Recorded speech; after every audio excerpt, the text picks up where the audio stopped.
It's Christmas time again, the season of comfort and joy. A time to stop all the hustle and bustle and enjoy the blessings of family and friends. Outside, the city is filled with magic. Inside, the house is transformed into an enchanted hideaway.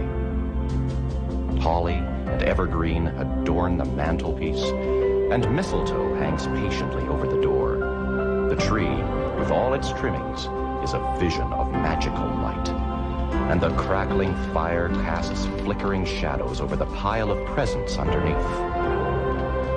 We'll hang the stockings on the chimney with care so Santa Claus can fill them with goodies, and then we'll celebrate the birth of baby Jesus. But have you ever wondered just what exactly Santa Claus has to do with Jesus? Or why we bring trees inside the house and decorate them with lights? And deck the halls with boughs of holly? Come to think of it, I don't remember Mary and Joseph ever kissing under the mistletoe. Yes, it's a bit of a mystery, all right. That's because people were celebrating Christmas thousands of years before Christ was even born. Santa Claus, and almost all the things we do at Christmas, were all part of ancient pagan rituals which celebrated not the birth of baby Jesus, but the birth of the new year. Happy New Year! Rituals which sent gods to the underworld to battle the powers of darkness and chaos, encouraged fertility and human sacrifice, as well as peace on earth and goodwill towards men. How can I explain? Imagine the power goes off and the furnace cuts out. That's all right, you've got a fireplace. And when you have fire, you have heat and light. And what, besides food, could be more important? Especially in the darkest, coldest part of the year. You stare into the fire, just like the people of Mesopotamia did 4,000 years ago. Then, people couldn't help but notice a mysterious connection between the sun and life itself. In summer, the sun was hot, the earth was green, and food was plentiful. But as summer turned to fall, the sun's strength gradually ebbed away as though some evil power was sapping away its very life force.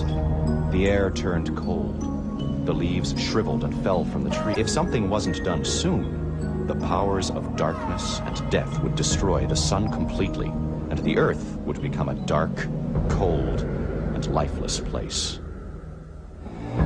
In the beginning, Marduk, chief of the gods, had defeated the spirit of chaos and darkness and created the world. But each year, the darkness regained strength. And each year, Marduk returned to the underworld and fought a terrible battle to save the sun. On Earth, everyone waited and worried. Maybe this time, Marduk would fail. The people built enormous bonfires, dispelling the darkness and spreading enough light to inspire the sun itself. They made images of Marduk's evil foe, threw them into the fire, and watched the flames turn them to ashes. The king himself was supposed to accompany Marduk and battle by his side, but to do so, he would have to die while a new king took his place on Earth, so he ordered a criminal to temporarily take his place. Dressed in the king's royal robes, he was given everything his heart desired. Oh, it was great while it lasted, but when the festival was over, he was promptly sacrificed. You see, in those days, it was believed that blood contained the very essence of life and fertility, and when given as a gift to a god or to the earth, it would magically fertilize the soil it fell on. And since famine was a constant threat, fertile soil and healthy crops could mean the difference between life and death for the entire community. When the priests announced that Marduk had won, everyone began to celebrate.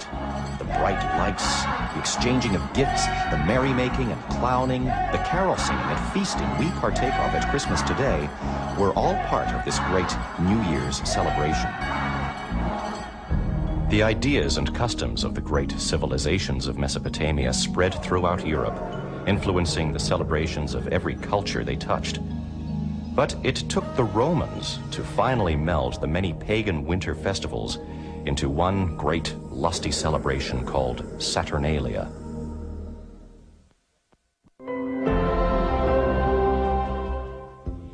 In the Roman New Year's festivals of Saturnalia and the Calendai, Saturn replaced the Mesopotamian god Marduk as host of the ceremonies, but the rituals were much the same.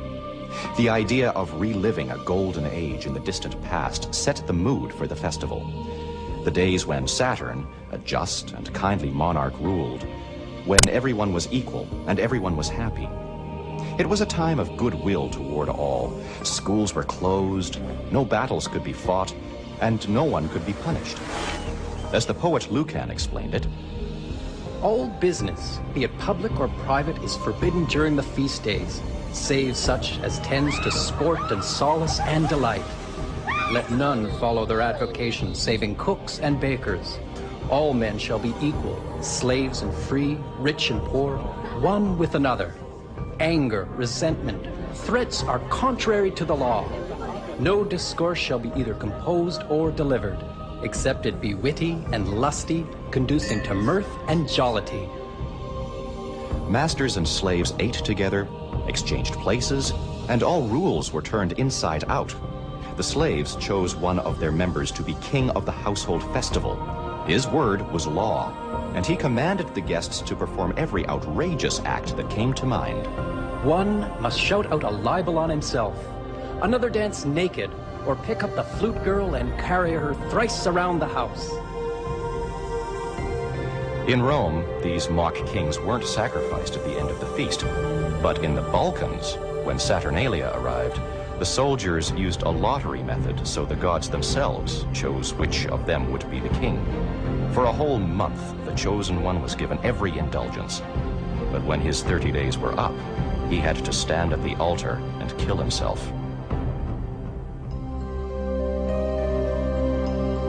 Little dolls were given away as presents, especially to children. Sad to say, this custom was probably a remnant of human sacrifice too. For Saturn was an ancient agricultural god who ate his own children, and his Carthaginian counterpart was the god Baal, whose horned figure contained a furnace into which children were sacrificially fed. Fortunately, over the years, the custom changed from children being given as gifts to children being the ones to receive gifts. The day after the festival of Saturnalia was December 25th, when the Romans calculated the sun to be at its lowest ebb, ready to increase again. Later, it became known as Juvenalia, the Feast of the Children.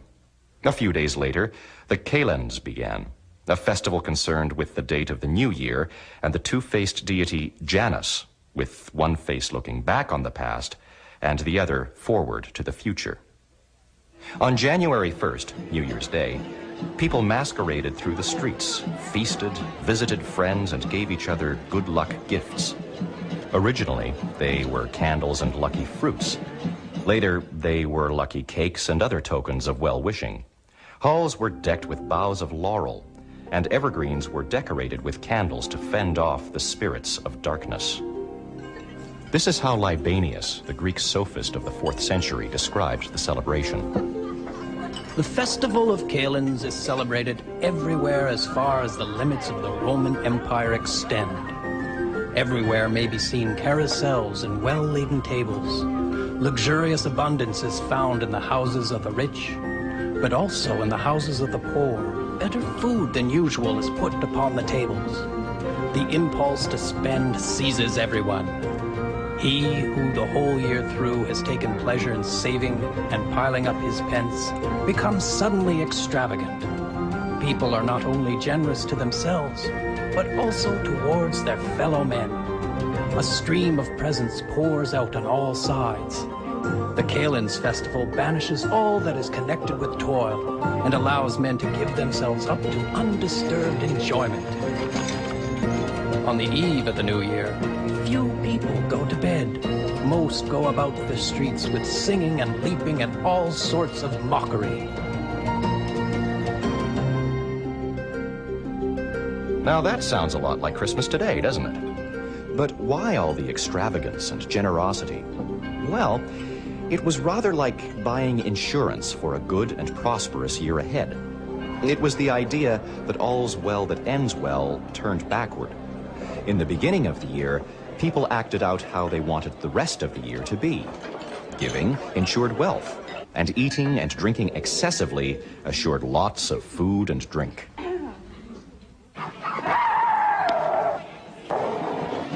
But the strangest Kalen's custom of all was one which horrified the early Christian church.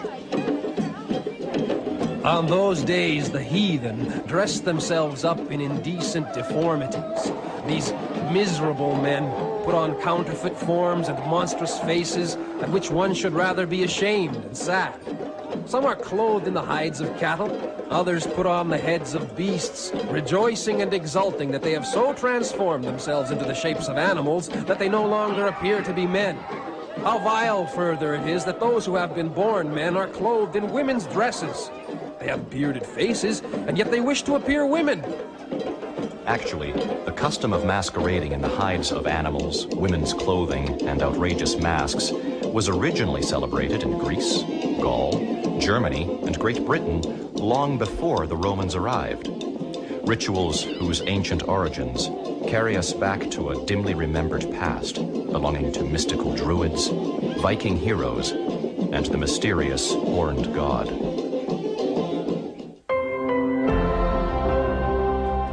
For the most part, the pagan midwinter festivals were a time of joy and celebration, a release from everyday duties and social restrictions. All that could be done to prepare for winter had been done. The granaries were full, the animals slaughtered, so the time was ripe for feasting.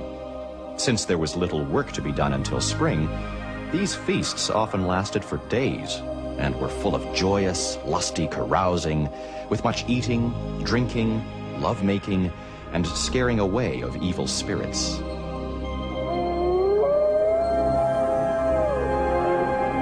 Yes, evil spirits, for winter was the time when death and darkness ruled the earth and attracted ghosts and otherworld spirits to roam among the living. In the dead of winter, the evergreen symbolized the permanence of the life force. Its green, death-defying leaves suggested strange powers, as if they contained the sun within themselves, and of all the evergreens. Holly and ivy and mistletoe, which all bear fruit only in the winter, were seen as a triumph of fertility over the forces of darkness and death. For as long as is known, these plants were brought into the house to protect the home from the evil spirits so abundant during the dark time of the year, and to attract fruitfulness in the year to come. Evergreen trees, which didn't bear fruit, were decorated with gilded nuts and apples. Mistletoe was especially revered by the Celtic priest class, known as the Druids. They called it the all-healer, and not only did it increase the productivity of the soil and fertility of cattle, it also cured impotence, and sprigs fixed above doorways kept away lightning and many kinds of evil. Since mistletoe has no roots in the ground, it was believed to come from heaven itself, and that's what gave it such wondrous powers. If the mistletoe grew on the sacred oak, it was especially powerful. To the Greeks and the Celtic Druids, the oak was the holy tree which, when struck by lightning, transported the gift of fire from the sun god to the earth. On the 6th day of the moon, clad in white robes, the archdruid would cut down the mistletoe with golden sickles and catch it in a white cloth so it would be untouched by human hands. Mistletoe was also sacred to the Greeks and Romans, who thought it was created when lightning struck a tree and represented sexual energy. The Germanic tribes believed that all who passed under the mistletoe were kissed by Freya, the goddess of fertility, and were blessed with sexual power. Today, kissing under the mistletoe is only an excuse to steal an innocent kiss, but it began as part of the fertility rites conducted at pagan festivals in a sincere attempt to attract fruitfulness. But most of the rituals centered around the sun and its wonderful... No wonder there were so many fire rites, and almost every culture had their keepers of the temple fire. If it ever went out, the punishment was death, and a new fire was obtained from a lightning strike.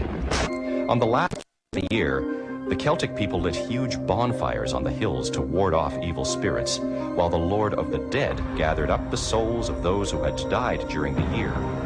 Offerings, sacrifices were made to ensure the souls a safe journey to the other world. Sacred to the sun god, horses were sacrificed, and so were humans. People, mainly criminals, were put into huge wicker and thatch cages shaped like animals or giants and burned to death. The gods appeased, and the souls of the departed loved ones safely on their way to the other world, the feasting, dancing, and merrymaking began. The ghosts of ancestors thronging about the houses were invited to join an enormous banquet, and when the feast was over, the villagers, wearing masks and dressed up as various spirits and souls of the dead, paraded to the outskirts of town, leading the ghosts away with a tremendous racket and flare of torches. Paper hats, noisemakers, the honking of horns, and banging of pots at New Year are the remnants of these parades today. Later, the church's establishment of All Souls Day, or All Hallows Eve, kept most of the New Year's practices of honoring the dead to early November.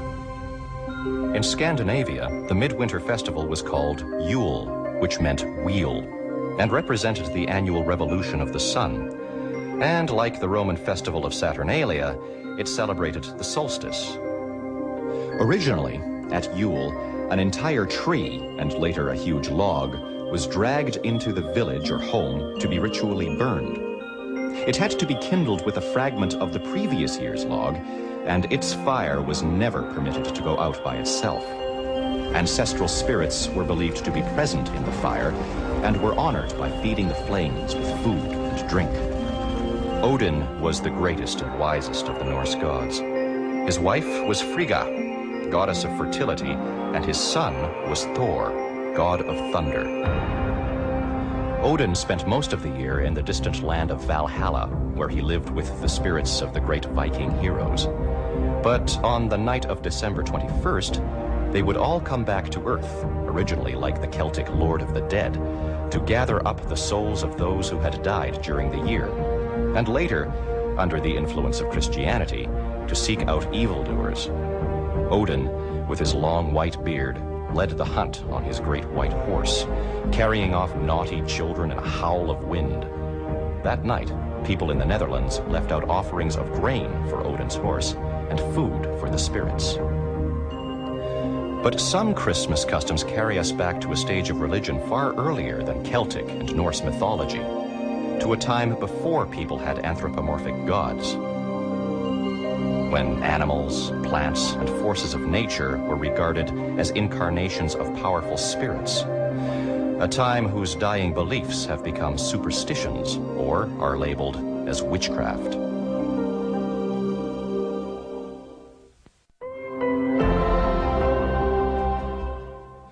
In parts of Europe during the last Stone Age and early Bronze Age, there lived a small, dark people who survived by hunting animals and gathering roots, fruit, and berries. Many of their gods took the forms of the animals which gave them life, and their priests, or shaman, wore ceremonial horns and sacred skins. The sacred horn and cloven hoof, later adopted by the church to depict the devil, was a symbol of good, and the horned god was the very first incarnation of Santa Claus. The killing and eating of a sacred animal or plant was not an offering to a god to gain his favor, but a sacrament, like the eating of the body and drinking of the blood of Christ at Mass. And through contact with the divine life present in the animal or plant, one was blessed. Although the actual eating and drinking of the flesh and blood was the most perfect contact, blessings were also to be had through external contact, when you were merely sprinkled with the blood, wore the hides, heads, or horns of sacrificed beasts, or brought sacred sprigs and boughs into your home. Then, one day, strange giants over 6 feet tall, bringing iron and agriculture, entered the world of the little people, and most of them scattered. But some of their shaman mixed with the newcomers and became highly respected for their knowledge of herbs, as midwives and healers. Known as witches, they were also feared and hired for their knowledge of herbal poisons. And up until the 16th century, every large British household had one of these witches on its staff.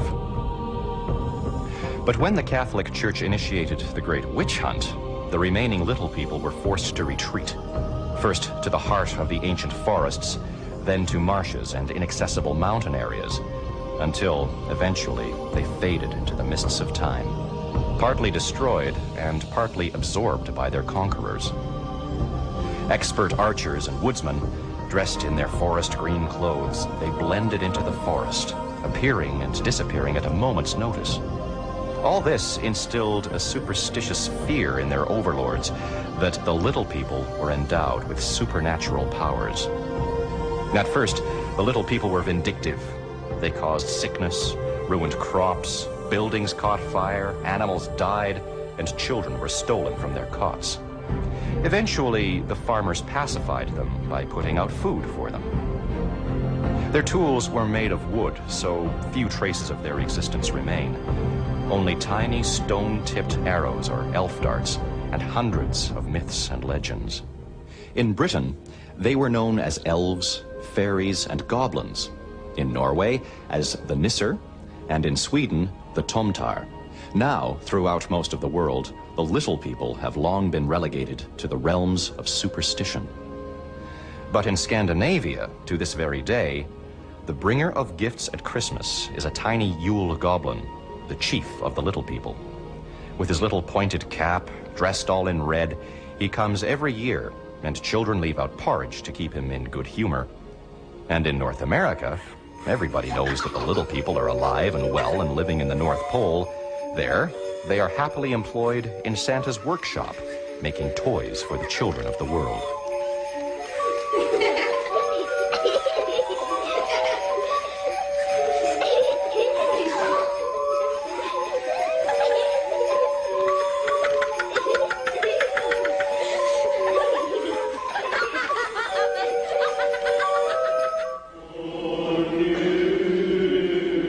By the 3rd century, the Church Fathers threw up their hands in despair of ever completely eliminating the celebration of Saturnalia. It was far too popular. Instead, they decided to adopt most of the pagan traditions, baptize them with Christian meaning, and reorient the entire festival toward the Christian Sun of righteousness. The date of Christ's birthday was chosen to compete with the pagan celebrations of December 25th, sacred not only to the Romans, but also to the Persian religion of Mithraism, whose followers worshipped the sun and celebrated the return of its strength on that day, and which in those days was one of Christianity's strongest rivals.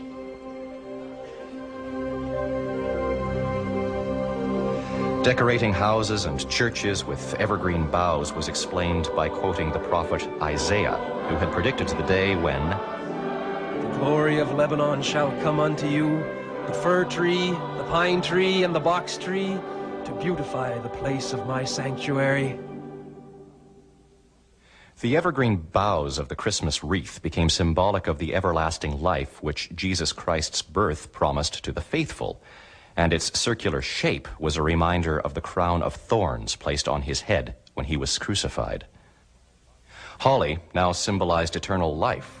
Its bright red berries represented the drops of blood Jesus shed on the cross. Their color also represented the burning love for God, present in the hearts of the faithful.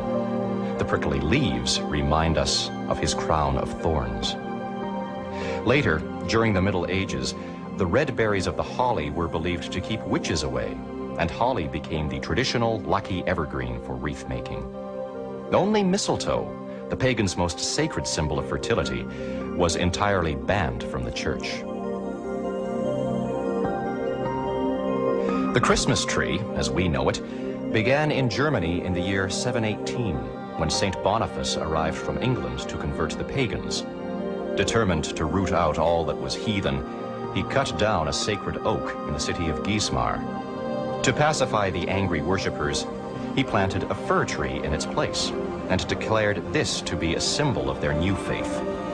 It so happened that this took place on Christmas Eve.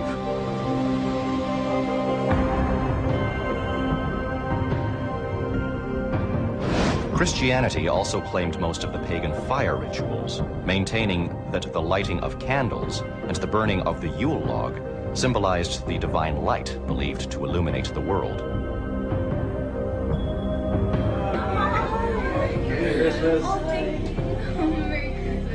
Exchanging gifts was said to relate to the gold, frankincense, and myrrh that the wise men carried with them from the east when they came to pay homage to the newborn Christ.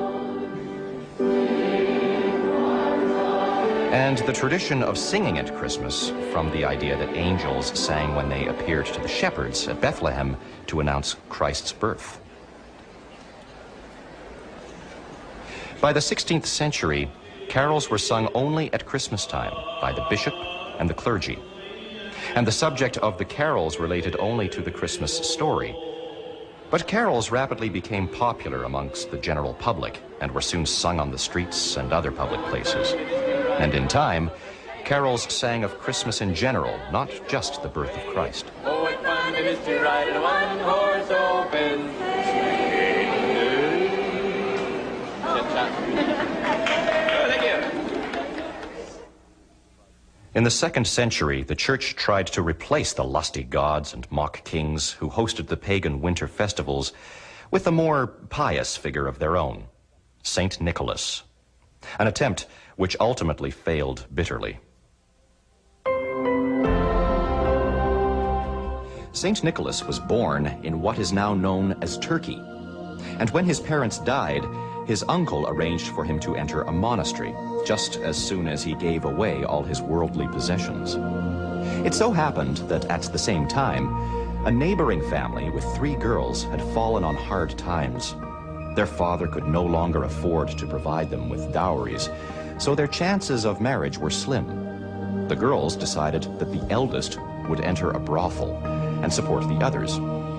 When Nicholas learned of their plan, he put some gold coins in a bag and waited until the wee hours of the morning and went out into the street. The next morning, one of the girls found the little bag of gold. Some say it was lying in her shoe, others in her stocking. And the next night, the same thing happened. On the 3rd night, the girl's father waited up and caught Nicholas in the act of dropping the 3rd bag through the window. Nicholas begged him not to reveal his identity, but the grateful father must have told someone, for the story survives, and in time became the universal tradition of hanging up a stocking or putting out a shoe to be miraculously filled with gifts during the night. Eventually, Nicholas became a bishop and was called to attend the first general council of the Christian church. That summer, there had been a terrible drought and famine was everywhere. Nicholas arrived at a small village hoping to find shelter, but not expecting any food. The innkeeper was so overwhelmed by the honor of receiving such a guest, he offered Nicholas a pot roast for supper. At first, Nicholas was delighted, but considering the state of famine, he became suspicious and went into the kitchen. There, he found the innkeeper preparing to chop up 3 little boys who had been killed and pickled in brine. Horrified, Nicholas fell to his knees and prayed fervently. Before the astonished gaze of the innkeeper, the 3 little boys came back to life. Nicholas founded an orphanage to care for them and became known as the patron saint of children. And his fame as a miracle worker continued to grow and spread throughout the Christian world long after he died. In the 1440s, the Spanish took possession of Holland, and the legend of St. Nicholas was introduced to the Dutch. St. Nicholas became known as Sinterklaas. Like Odin before him, Sinterklaas spends most of his time in a distant land, though now it is Spain rather than Valhalla, compiling all the deeds, good and bad, of Dutch children in a big leather book. And every year, he loads toys and presents on a ship and sets sail for the Netherlands. The children place a wooden clog by the fire to be filled with a present or sweets, and, just as they had done for Odin, leave hay and carrots for his white horse. By the 17th century, Catholic missionaries reached Siberia and introduced St. Nicholas to the reindeer people, the tribes of nomadic herdsmen living north of the Arctic Circle.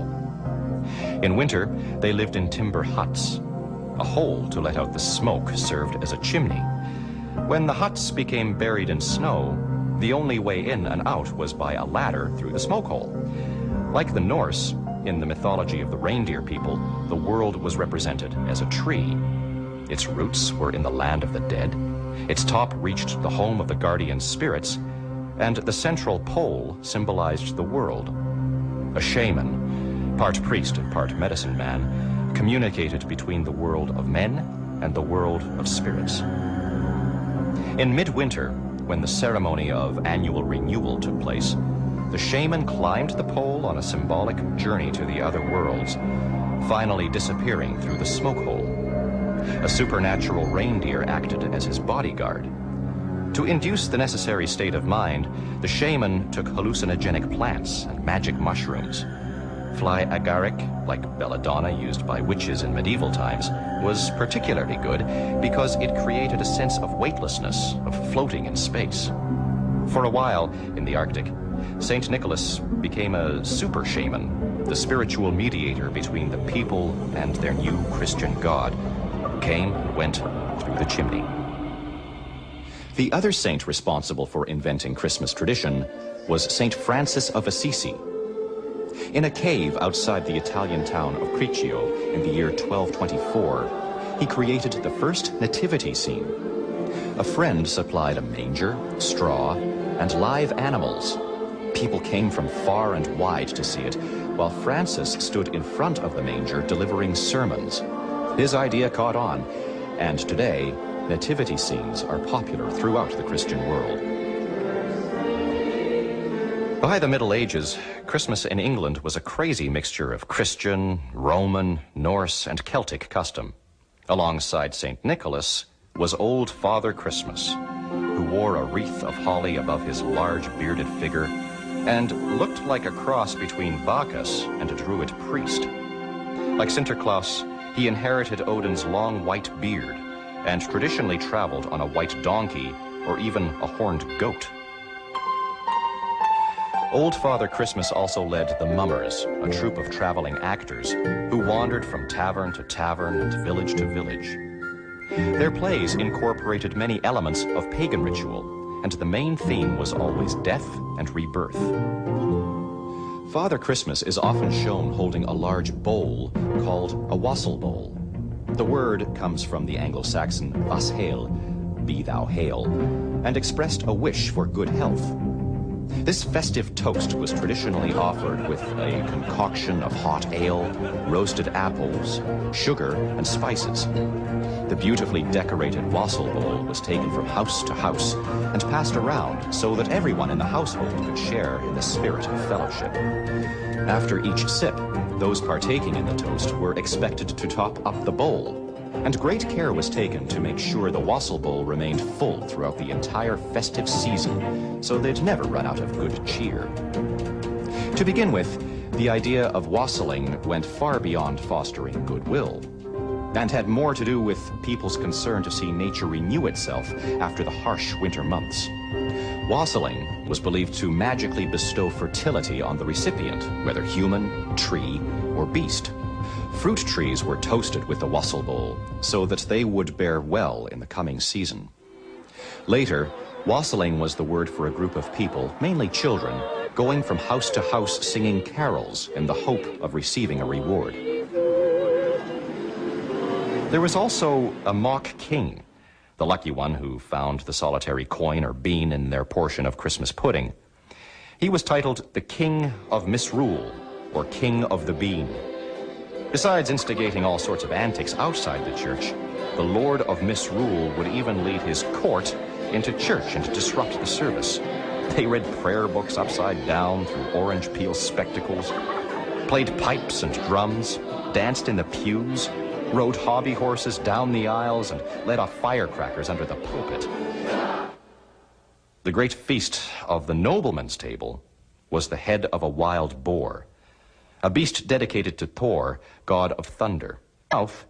He was the main decoration on the medieval table. For a time, when the wild boar became extinct, an German Michaelmas dish became, until the importing of the North American turkey, England's most popular Christmas dish. Cakes, wheels into which a candle was placed, a complete mix-up of sacrificial, Christian, and sun symbols, but all based on reverence for the grains of wheat and oats saved from the last year's harvest and baked in hope of a good year to come. The early practice of adopting pagan beliefs and giving them Christian meaning had its advantages. It made the church festivals popular, but it also encouraged a certain pagan lustiness, which finally led the Puritans of the 17th century to condemn all festivals as evil. In England, Henry VIII broke with the Catholic Church. The monasteries were dissolved and the pulpits silenced. In the Puritan strongholds of Europe, Christmas was abolished. Churches were closed, shops and offices ordered to stay open during what had been a holiday period. Christmas went underground. The great displays were over, and people began spending Christmas at home with family and close friends. In 1660, Christmas returned, and Charles II became king, but he never brought back the full-scale merriment Christmas had once known. The repression had lasted 18 years, time enough for many Christmas customs to fall away. Throughout Protestant Europe, St. Nicholas became nothing more than a figure of fun, a folk character stripped of religious significance. And so he remained for almost 200 years, until the United States of America transformed the fallen miracle worker into a global superstar.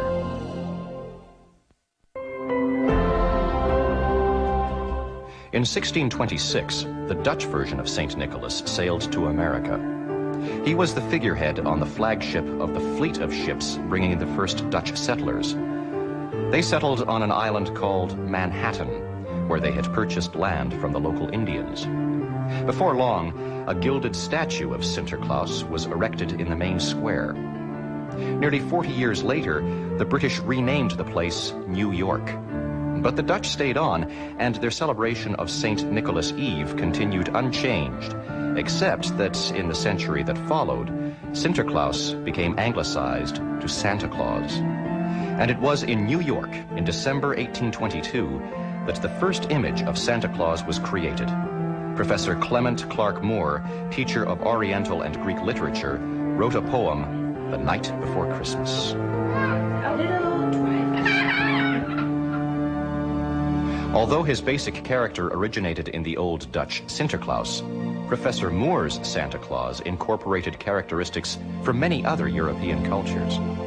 It was the Germans who first gave Santa his red fur-trimmed costume, the Scandinavians his small stature, which enabled him to slip down the chimney, and the Russians his flying sled and magic reindeer. Meanwhile, in England, Christmas had never really recovered. Then, in 1837, Queen Victoria came to the throne and married Prince Albert. Albert was from Germany, where Christmas had never disappeared. He himself was one of the great authorities for the reinvention of the English Christmas. He introduced the first Christmas tree and helped to popularize carol singing. While some customs were being imported, new ones were being created. In 1843, Sir Henry Cole invented the Christmas card. A well-known London art dealer who aspired to improve the general public's taste, he believed that everyday things should be beautiful as well as useful. He came up with the idea of a Christmas card, a simple yet attractive token of friendship to further enhance this special day. Cole commissioned J.C. Horsley to design the picture for his first card. It was based on the common medieval artistic device of a set of 3 illustrations. The central one showed a jolly party of adults and children with plenty of food and drink. And each side panel represented good works, the clothing of the naked and the feeding of the hungry. By the mid-1800s, both Father Christmas and Santa Claus had been used by businesses to sell everything from soap to nuts. But it was Coca-Cola who really exploited Santa's commercial potential. At Christmas in 1931, Santa Claus was shown swigging from a bottle of Coca-Cola on billboards, in magazines, and on shop counters all over the United States. And wherever in the world where Coca-Cola was being sold, Santa Claus was there to promote it for the next 35 years. But this Santa was different from the small, gnome-like character described in Moore's poem. This Santa was an all-American male, big, strong, and 6 feet tall, and he took the world by storm. Today, his popularity is undisputable. Well, good morning, boys and girls. Good morning, everybody. My, how glad I am to see all of you children here this morning. How many of you boys... In New York, there's a place called Santa's Workshop, North Pole, where Santa Claus is on duty all year round. And there's a college for department store Santas where you can get a Bachelor of Santa Clausing. There's even a town called Santa Claus, Indiana, where at Christmas, hundreds of thousands of parcels pass through its post office to be stamped with the local postmark. The Christmas spirit? Shop displays look magical and exciting, and sometimes, walking along the brightly lit streets with your arms full of Christmas surprises, you can't stop that special, childlike feeling of excitement and anticipation from welling up inside.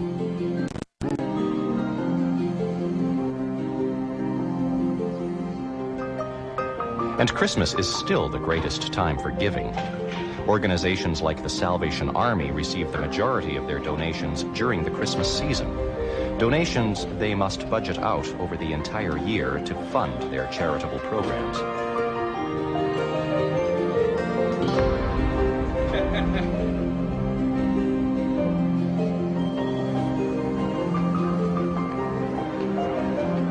And so many people offer to serve Christmas dinner to the poor that many would-be volunteers have to be turned away.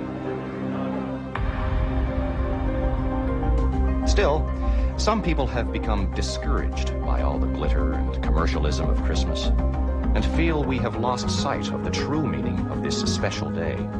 Looking back to the ancient rituals of the pagan midwinter festivals, they are creating new Christmas traditions designed to recapture the true spirit of Christmas.